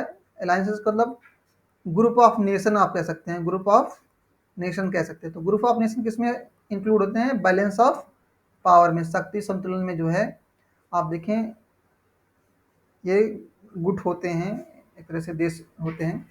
और क्वेश्चन नंबर 42 की बात करें, ये जो बुक है अनार्कियल स्टेट, एक्चुअली ये क्वेश्चन की टाइपिंग में एरर है। इस बुक ये जो बुक है इसका नाम है अनार्कियल सोसाइटी। एग्जामिनर से भी, मतलब जो एग्जामिनर भी, जो मतलब एग्जामिनर तो नहीं मैं कह सकता, जो क्वेश्चन टाइप करते हैं उनसे भी गलती हो जाती है। तो ये जो बुक है अनार्कल सोसाइटी स्टेट, को इसको काट दे रहा हूँ, इसको हेडले बुल ने लिखा था। कब लिखा था? 1977 में जिन्होंने इस बुक को लिखा था अनार्कल सोसाइटी। और इस बुक में जो है इन्होंने इंटरनेशनल पॉलिटिक्स के बारे में लिखा है। और ये जो बुक है, जैसे कि आमतौर पे ये भी जानना जरूरी है कि ये जो थिंकर है किस स्कूल ऑफ थॉट से बिलोंग करता है। तो ये जो English school of international relation जो है इससे बिलोंग करते हैं हेडले बुल। यहाँ पे स्कूल का मतलब किसी विद्यालय से नहीं है, बल्कि स्कूल का मतलब संप्रदाय से है, गुट से है। जैसे कि आप देखें, अगर थिंकर्स को आप डिवाइड करें तो कुछ यथार्थवादी यानी रियलिस्टिक थिंकर हैं, कुछ मॉडर्निस्ट हैं, कुछ पोस्ट मॉडर्निस्ट हैं, कुछ लिबरल हैं, कुछ मार्क्सिस्ट हैं। तो ये हेडले बुल जो हैं English school of international relation से बिलोंग करते हैं और इन्होंने 1977 में अनार्किकल सोसाइटी नाम की बुक लिखी थी। और इस बुक को 5-6 बार जो है यूजीसी नेट एग्जाम में जो है पूछा गया था। 2012 में भी इस बुक के बारे में क्वेश्चन पूछा गया था। और आप यहाँ पे जो क्वेश्चन नंबर 43 है, इसमें पूछा जा रहा है कि WTO मतलब जो वर्ल्ड ट्रेड ऑर्गेनाइजेशन है, makes an attempt to regulate, मतलब जो वर्ल्ड ट्रेड ऑर्गेनाइजेशन है वो किन चीज़ों को नियंत्रित करने की कोशिश करता है। जो विश्व व्यापार संस्थान है वो किन चीज़ों को रेगुलेट करने की, व्यवस्थित करने की कोशिश करता है। तो हम जानते हैं कि जो WTO है, WTO की अगर हम बात करें, वर्ल्ड ट्रेड ऑर्गेनाइजेशन की अगर हम बात करें, तो ये इंटरनेशनल जो ट्रेड है, मतलब जो व्यवसाय है, ट्रेड एंड टैरिफ को ये है कंट्रोल करता है। और हम जानते हैं कि 1 जनवरी को 1955 में WTO बनाया गया और इसका जो हेडक्वार्टर है वो जिनेवा में है। और जिनेवा कहाँ है? स्विट्जरलैंड में। और नेक्स्ट क्वेश्चन की अगर हम बात करें, जो अगला क्वेश्चन है इस सीरीज में, question number 44, almost question finish होने वाले हैं। क्वेश्चन नंबर 45 की अगर हम 44 की बात करें, इस क्वेश्चन में पूछा गया है ग्रीन पीस मूवमेंट के बारे में पूछा गया है। क्वेश्चन नंबर 44, ये ग्रीन पीस आंदोलन के बारे में पूछा जा रहा है कि ग्रीन पीस आंदोलन निम्न निम्न क्षेत्र में से एक मुख्य भूमिका निभाई। तो हम जानते हैं कि इन्वायरमेंट के कंजर्वेशन में, पर्यावरण के संरक्षण में जो है ग्रीन पीस मूवमेंट जो है लाया गया था, और इससे किसको अल्टीमेटली बेनिफिट हुआ? एक तरह से यहाँ पे जो है जो मूवमेंट था वो किससे रिलेटेड था? इन्वायरमेंट प्रोटेक्शन से। अगर बात करें ग्रीन पीस की बारे में बात करें, ये जो मूवमेंट था, ये जो आंदोलन था, ये 1971 में स्टार्ट हुआ था। ग्रीन पीस मूवमेंट जो था वो 1971 में जो है स्टार्ट हुआ था, और ये अपने आप में एक फोरम भी है, एक संगठन भी है। इसमें 55 कंट्रीज हैं। कितनी कंट्रीज हैं? 55 कंट्रीज हैं। और इसका जो हेडक्वार्टर है, HQ जो है इसका, ये कहाँ पे है? इसका हेडक्वार्टर जो है एम्स्टर्डम में है। एम्स्टर्डम एम्स्टर्डम कहाँ पड़ता है? ये नीदरलैंड में है। तो green peas movement basically environment के प्रोटेक्शन के बारे में बात करते हैं इसमें, और ये 1971 में शुरू हुआ था। इसमें अभी एज ऑफ नाउ 55 कंट्रीज हैं, और इसका जो मुख्यालय है वो एम्स्टर्डम में है। क्वेश्चन नंबर 45 की बात करें, यहाँ पे इंटरनेशनल लॉ के बारे में बात की जा रही है। तो हम जानते हैं कि जितने भी अंतर्राष्ट्रीय कानून हैं वो मेंबर स्टेट्स पे जो है बाइंडिंग नहीं होते हैं। मतलब अंतर्राष्ट्रीय जो कानून है, अंतर्राष्ट्रीय जो विधि है, वो किसी भी कंट्री के ऊपर बाध्यकारी नहीं होती। आप देखें, रसिया यूक्रेन के ऊपर लगातार पिछले 1 साल से अटैक किए जा रहा है, और UN सिक्योरिटी काउंसिल में प्रस्ताव आ रहा है, लेकिन वो उसको वीटो कर दे, मतलब उसको वो रोक सकता है। तो जितने भी कंट्रीज हैं जो सुपर पावर हैं, अमेरिका है, फ्रांस है, ब्रिटेन है, वो चाह करके भी जो है अंतर्राष्ट्रीय कानून को लागू नहीं कर सकते हैं। क्यों? क्योंकि ये जो इंटरनेशनल लॉ है, ये अपने आप में बाइंडिंग नहीं है, बाध्यकारी नहीं है। मतलब ये नहीं कि जो इसके सिग्नेटरीज हैं, जो मेंबर कंट्रीज हैं UNO के, उनके ऊपर इस कानून को जो है ज़बरदस्ती लागू किया जा सकता है, इम्पोज किया जा सकता है। और अगर हम इंटरनेशनल लॉ की बात करें, अंतर्राष्ट्रीय कानून की बात करें, तो हम जानते हैं कि ह्यूगो ग्रोसियस को जो है हम फादर ऑफ इंटरनेशनल लॉ कहते हैं। फादर ऑफ इंटरनेशनल लॉ, अंतर्राष्ट्रीय कानून के पिता के तौर पर हम ह्यूगो ग्रोसियस को जानते हैं।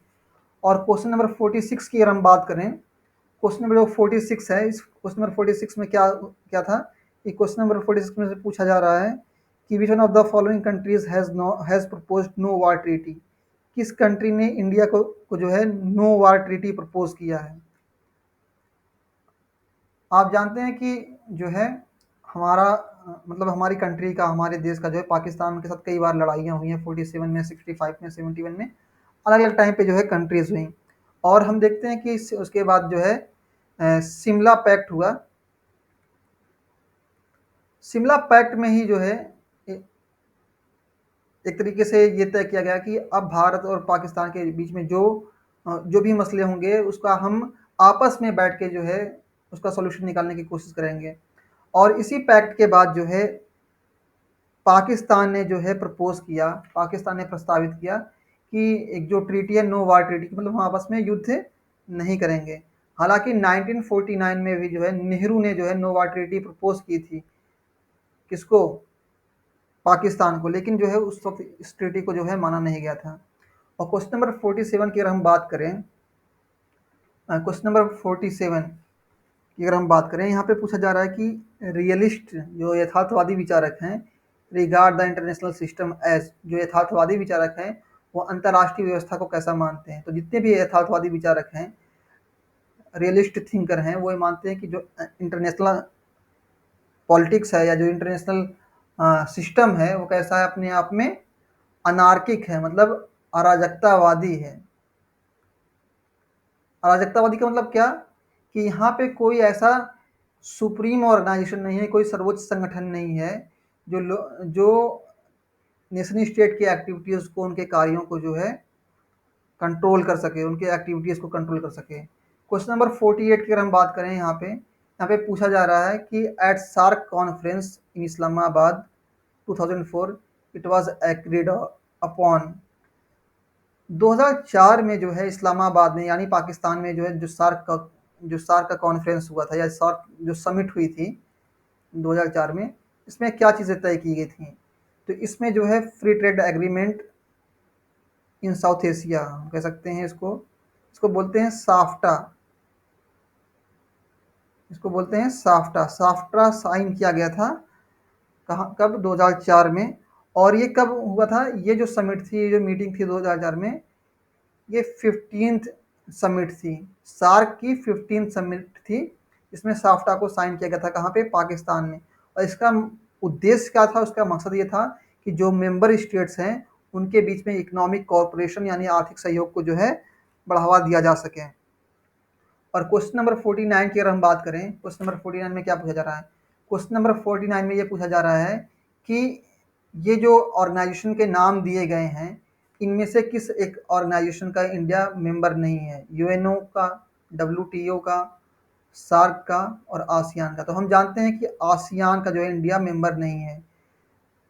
सार्क का इंडिया मेंबर है, डब्ल्यूटीओ का भी मेंबर है और जो है यूएनओ का तो मेंबर है ही।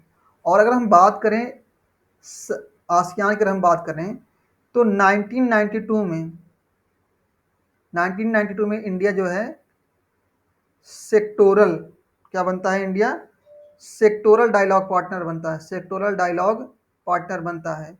और फिर 1996 की अगर हम बात करें, 1996 में इंडिया और सार्क के बीच में क्या होता है कि इंडिया जो है अ, हम देखते हैं कि सार्क के साथ जब इंडिया का इंटरेक्शन होता है, बातचीत होती है, तो 1996 में जो है इंडिया जो है हम कह सकते हैं समिट लेवल का पार्टनर बन जाता है। मतलब जितनी भी इसकी समिट होती हैं, जो कॉन्फ्रेंसेज होती हैं, उसमें जो है इंडिया एक तरह से पार्टनर बनता है, मेंबर नहीं बनता है बल्कि क्या बनता है? पार्टनर बनता है। और उसके बाद फिर 2002 में हम देखते हैं कि इंडिया जो है एक तरीके से जो है कंप्लीट जो है मेंबर, मतलब 2002 में जो है इंडिया कंप्लीट तरीके से जो है समिट लेवल पार्टनर बन जाता है। समिट लेवल पे मतलब इंडिया जो है आसियान कंट्री से इंटरेक्ट होता है, कभी वो जो है सेक्टोरल डायलॉग के पार्टनर के तौर पे, कभी जो है समिट लेवल पे जो है इंडिया इंटरेक्ट कर रहा है, लेकिन जो है इंडिया जो है आसियान का मेंबर नहीं है। और क्वेश्चन नंबर 50 की अगर हम बात करें, प्लेटो का जो रिपब्लिक, इसमें पूछा जा रहा है कि Plato's Republic demonstrate that democratic form of government is essentially. तो प्लेटो की बुक है रिपब्लिक, वो लोकतांत्रिक सरकार को कैसा मानती है? क्वेश्चन को देखिए हिंदी वर्जन में, इसमें लिखा गया है प्लेटो की रिपब्लिक यह प्रदर्शित करती है कि प्रजातांत्रिक सरकार का स्वरूप मुख्यतः कैसा है। तो प्लेटो ने अपनी बुक में जो एक तरह से डेमोक्रेसी के बारे में जो कुछ आइडियाज़ डिस्कस किए हैं, वो डेमोक्रेसी को एक बैड फॉर्म ऑफ गवर्नमेंट मानते हैं, एक बुरी सरकार मानते हैं। तो इस तरह अगर हम देखें कि हमने ये सारे क्वेश्चन को इन डिटेल डिस्कस कर लिया, और इस सेशन को देखने के बाद आपके पास बहुत सी एडिशनल इन्फॉर्मेशन आपके पास इकट्ठा हुई होगी, आपने कुछ नया सीखा होगा। तो इसी तरीके से हम 2004 से लेकर के 2023 तक के जितने भी क्वेश्चन पेपर हैं, सबको हम ऐसे ही इन डिटेल डिस्कस करने वाले हैं, इसको डिकोड करने वाले हैं। तो इन लेक्चर्स को आप देखिए और अपने फ्रेंड के साथ इनको शेयर कीजिए। और आप देखिए इस पेपर में बहुत से ऐसे क्वेश्चन हैं जो 2023 में, 2022 में, 2020 में रिपीट हुए हैं। बस उनका जो फॉर्म है, जो टर्मिनोलॉजी है, थोड़ा बहुत हेर फेर कर दिया गया है। तो ये जो प्रीवियस के जो क्वेश्चन पेपर है वो आपको बहुत हेल्प करेंगे। उससे इसको सॉल्व करके आप जो है नेट के लिए, जेआरएफ के लिए भी जो है क्वालिफाई कर सकते हैं। तो फिर हम किसी और एक मॉडल पेपर के साथ, किसी प्रीवियस ईयर का जो क्वेश्चन बैंक है उसके साथ हम जो है अपीयर होंगे। आज के लिए इतना ही। Thank you so much. और एक चीज़ और भी, ये सेशन बहुत ही इन्फॉर्मेटिव है, इसलिए इस सेशन को आप अपने फ्रेंड के साथ जो है ज़रूर शेयर कर लीजिएगा। Okay guys, thank you so much.